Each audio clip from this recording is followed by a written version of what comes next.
எல்லாரும் என்னை பார்த்து கேவலமா ஒரு சிரிப்பு சிரிங்கல்ல.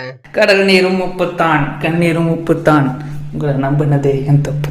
இப்போ நான் சொல்ல போற கான்டெக்ட் உங்களுக்கு புரியணும்னா, நான் கீழே கொடுத்துருக்கிற ப்ரிடிக்ஷன் லிங்கை கிளிக் பண்ணி இந்த ப்ரிடிக்ஷன் வீடியோ ஃபுல்லா பாருங்க. எவ்வளோ ஆர்வமா அதில் பேசியிருந்தேன்னு. நான் சொன்ன ஒரு விஷயம் கூட இன்னைக்கு மேட்ச்ல நடக்கவே இல்லை.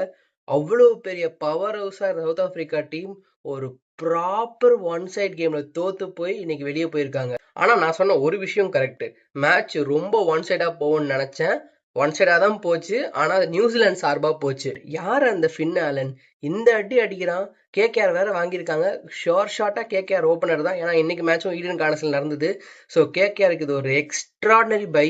ஃபர்ஸ்ட் ஆஃப் ஆல் சவுத் ஆப்பிரிக்காவோட பேட்டிங் பத்தி பார்க்கணும்னா அட்டர் கொலாப்ஸ். எல்லாருமே வந்து தூக்கி தூக்கி விக்கெட்டை கொடுத்துட்டு தான் போனாங்க.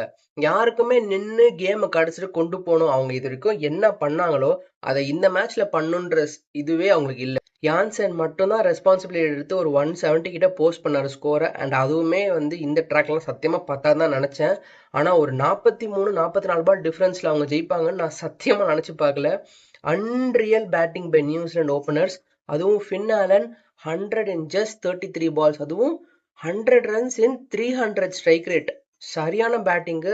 இதுதான் ஃபாஸ்டஸ்ட் 100 in வேர்ல்ட் கப்ஸ். இதுல கொடுமையான விஷயம் என்னன்னா, நான் வந்து இவனுங்க தான் ஜெயிப்பானுங்க, இவனுங்க தான் ஸ்ட்ராங்கா இருக்காங்கன்னு ப்ரிடிக்ட் பண்ணா என்னைய குரூப்ல எல்லாம் போட்டு அடிச்சுக்கிட்டு இருந்தானுங்க. நாளைக்கு வந்து இந்தியா ஜெயிக்கும்னு ப்ரிடிக்ட் பண்ணு, அவனுங்க என்ன ஆகுறாங்கன்னு பார்ப்போம் அப்படின்னு. அண்ட் ஒரே ஒருத்தருக்கு அப்ரிசியேஷன் மட்டும் நான் கொடுக்கணும். டிகாக், நீங்க வந்து சூப்பரா பண்றீங்க. எல்லா நாக் அவுட்ஸ் கேமும் சவுத் ஆப்பிரிக்காவுக்கு எப்படி வந்து அவங்கள தோக்கடிக்கணும்னு நினைக்கிறீங்களோ நீங்க அதை பண்ணிடுறீங்க. இன்னைக்குமே சரி, பேட்டிங்லயும் சரி, ஒரு கேட்ச், அது லிட்டரலி பிரேவிஸோட கேட்ச்.